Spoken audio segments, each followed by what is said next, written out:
Alors il me prend, il me dit, je veux que tu travailles sur un axe.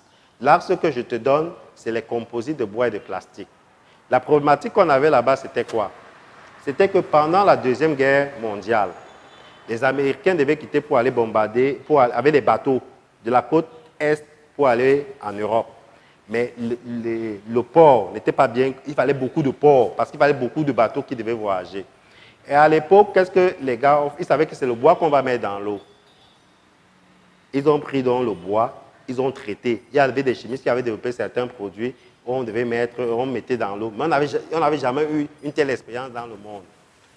Et quand ils ont mis dans l'eau, dans les années 80, le bois finit par pourrir.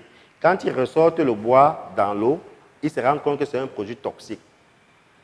Alors, vous savez que les Américains, quand il y a un problème, ils cherchent la solution. Ils vont appeler un professeur à Washington University, ils vont lui dire, nous on veut que tu conçois un matériau qui n'existe pas dans le monde, mais qui va se comporter comme le bois, mais qui ne va pas absorber de l'eau et qui va résister à la pourriture.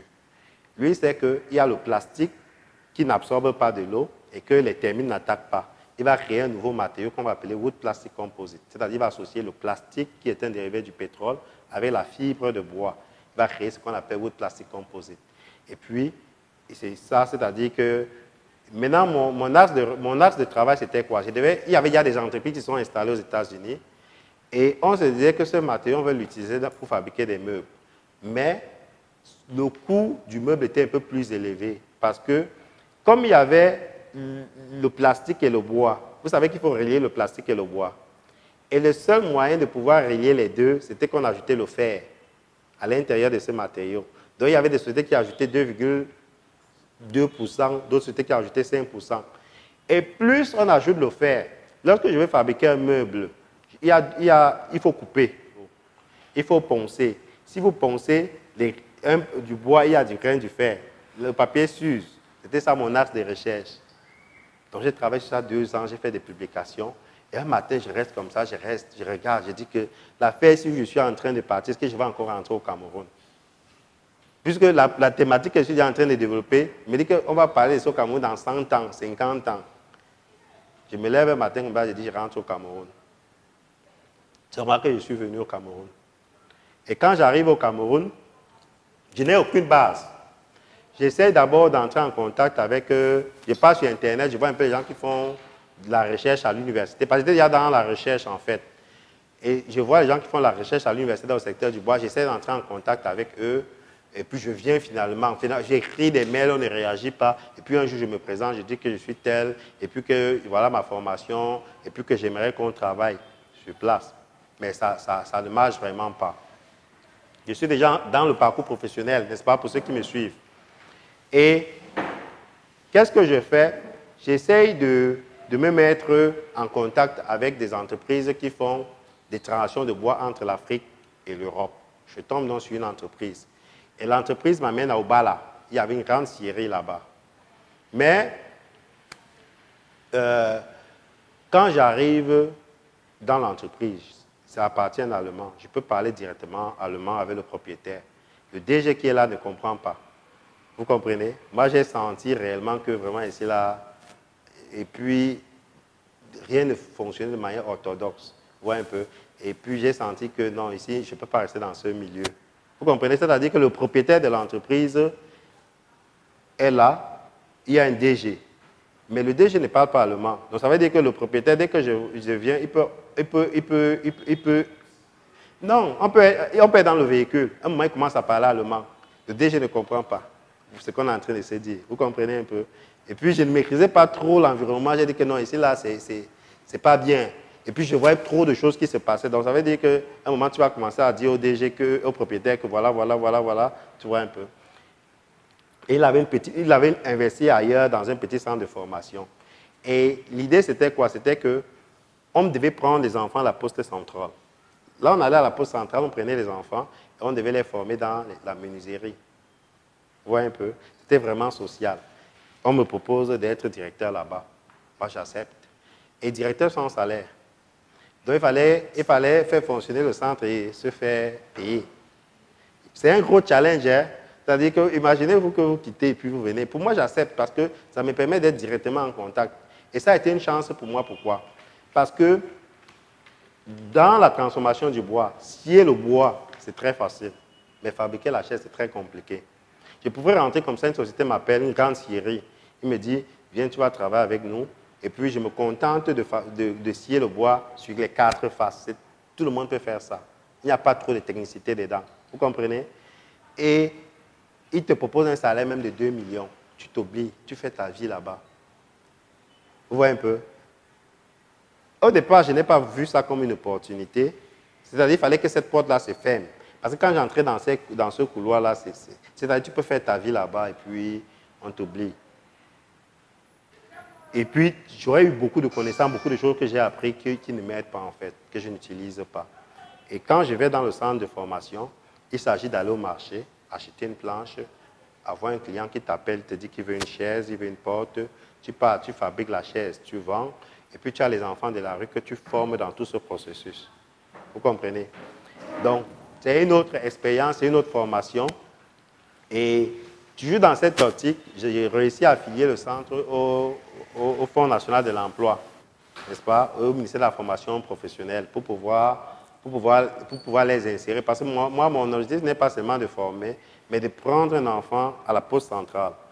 Et quand vous allez prendre un enfant à la poste centrale pour le former en menuiserie, dès que vous le prenez déjà là-bas, il est déjà sur votre charge. Hein. Ça veut dire que vous devez le nourrir, vous devez le loger, vous devez l'éduquer.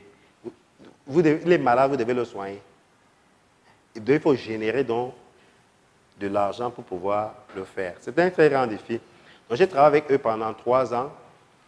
Et dans le souci de pouvoir positionner ces étudiants, ces apprenants, il y a une grosse société qui s'est installée au Cameroun.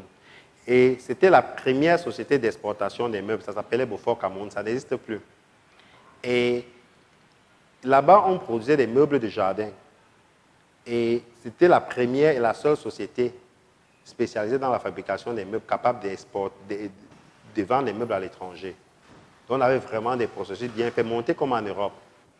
Et lorsqu'on fabriquait des meubles, j'avais à peu près 50 menuisiers dans l'unité de production que je devais piloter en tant que directeur technique. Et puis, j'ai travaillé avec eux 3 ans. J'ai démissionné. Quand je démissionne, c'est tout simplement pourquoi? Parce que je me suis rendu compte qu'il y avait un très grand potentiel, mais qu'ils n'avaient pas l'organisation nécessaire pour attraper tout ce potentiel. Je prends un exemple. En ce moment-là, je me rends compte que les Chinois viennent ici au Cameroun, ils achètent le moabi. Le moabi, c'est une essence de bois. Ils achètent ça en grande quantité. Ils vont en Chine, ils fabriquent les lames de terrasse. En Europe, par exemple, vous allez voir, on fait un balcon comme ça, mais on ne va pas poser le béton, on va poser du bois tout simplement. C'est ça qu'on appelle les lames de terrasse. Et ils s'arrangeaient qu'au mois de mai, ils vont faire venir un bateau en France. Et par exemple, en France, ils vendaient le mètre carré à 22 000. Moi, j'ai donc tombé sur l'entreprise qui achète les lames de terrasse. C'est-à-dire le bois qui est du Cameroun, ça va en Chine, on transforme. Et moi, je me rends compte que c'est un procédé très simple. J'ai les machines, j'ai l'outillage. Pourquoi je ne peux pas transformer aussi sur place pour vendre? Les Français arrivent ici, on travaille dessus, on développe. Je leur dis que je peux les vendre à 20 000. Ils font tous leurs calculs. Ils gagnent 2 000 par mètre carré. Mais c'est énorme en termes de volume. Et regarde, je leur démontre tout le processus, comment je vais faire pour pouvoir les satisfaire. Mais je ne suis que directeur technique, donc je ne sais pas mon entreprise, je travaille pour quelqu'un. Maintenant, si l'argent arrive, il doit pouvoir s'organiser pour mettre les moyens à ma disposition pour pouvoir réaliser cela. Mais tel n'est pas le cas. Vous comprenez? Maintenant, je me rends compte qu'il n'est pas dans le processus de réaliser cela. Voilà pourquoi je démissionne. Quand je démissionne maintenant, mais ça m'a permis d'apprendre beaucoup de choses. J'étais dans un centre de formation, je prenais les enfants de la rue pour les former. C'est-à-dire j'étais en contact avec les particuliers. Parfois, il y a des gens qui... Mais quand je voulais, par exemple, réaliser un lit, je ne tenais pas compte que je travaille avec les enfants de la rue. Hein. Il y avait une exigence technique précise que je voulais faire. Et parfois, j'allais dans des foires. Quand les gens regardent le meuble, après, on leur dit que ça vient du centre de formation, un centre de formation sociale. Parce que je n'étais pas aussi moins cher. C'est-à-dire j'avais des lits de 100 000, 200 000, Ouais, un peu. Mais les gens se disaient, comment est-ce qu'on peut prendre les enfants de la rue et réaliser de tels produits? Donc, c'était un peu ça. Et parfois, les gens venaient et disaient, oh, j'ai conçu ma maison, je veux que vous fassiez, par exemple, les portes. Vous comprenez? Et puis, ça prenait un peu de l'ampleur. Mais dans le positionnement, avec la deuxième entreprise, Beaufort, il fallait passer à une autre étape. Ça veut dire qu'on a une entreprise qui est point franc, qui doit vendre 80% de ses produits à l'extérieur. Donc, et l'extérieur a une exigence en termes de qualité. On était la seule entreprise. Quand on est parti pour enregistrer l'entreprise, elle était numéro 1, producteur de meubles pour vendre à l'extérieur. Donc, je pense qu'aujourd'hui, il n'y a pas une autre entreprise qui s'est installée dans ce cadre-là. Et quand j'ai démissionné de l'entreprise, qu'est-ce que j'avais instauré dans l'entreprise? J'avais instauré un processus. Je savais que techniquement, j'étais plus fort que le marché national, en termes d'équipement, en termes de technologie, tout.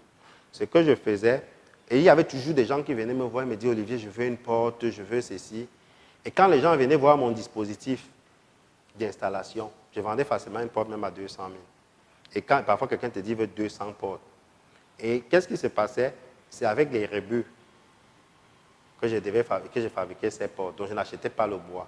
Et parfois, je pouvais décaler 4 personnes dans ma production et puis je produisais ces portes. Mais quand ces portes étaient mises sur le marché, en termes de qualité, elles étaient techniquement un peu plus élevées que ce que le marché proposait. Puisque quand on vient verser l'argent pour une porte que tu as fabriquée pour vendre sur le marché local, ce n'est pas une entreprise pour fabriquer les portes. C'est une entreprise conçue dans les normes internationales pour produire les meubles de jardin. Mais les gens viennent t'agacer avec les portes. Tu lances un petit processus de porte. Je me rappelle encore, une fois, il fallait changer la charpente de la cathédrale de Yaoundé. Parce que la cathédrale, la charpente avait pourri. La seule structure où on pouvait venir, c'était chez moi. Les charpentiers sont venus chez moi. Ils m'ont dit, ils veulent le bois pour pouvoir faire la charpente.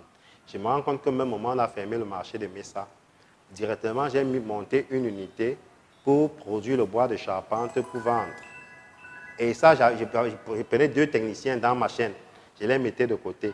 Et parfois, je vendais, quand quelqu'un venait, en 2 jours, les gars là pouvaient me produire 5 millions. C'est-à-dire, je les détache comme ça là. Si ils font un chiffre d'affaires, ils produisent à peu près 6 mètres cubes par jour. Et si je fais en 2 équipes, ça fait 12 mètres cubes. Si je vends le mètre cube à 200 000, vous voyez ce que ça donne?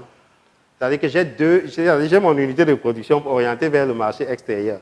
Mais je détache 2 gars. Je leur dis que bon, j'ai telle commande là, vous allez me produire le bois de charpente que je vais revendre sur le marché local. Et ce bois de charpente, ils vont me faire 6 mètres cubes par jour. Et je vends le mètre cube à 200 000. Vous savez qu'ils me produisent un chiffre d'affaires qui est directement dans les caisses de la structure de 1 200 000 chaque jour. S'ils font 6 jours, vous êtes sûr que vous avez à peu près 6 millions. Et si vous avez 6 millions, que vous avez acheté le bois de 3 millions, vous avez un 3 millions frais qui entrent dans l'entreprise. Quand je suis en train de travailler, ça me donne une autre expertise. Ça me donne une autre expertise partant du petit menuisier à une structure qui peut faire à l'international. Ça me donne toutes les compétences. Et déjà, je me rends compte qu'il y a un besoin en termes de consultation. Vous comprenez? C'est où je monte, quand je démissionne de là, je monte ma première entreprise.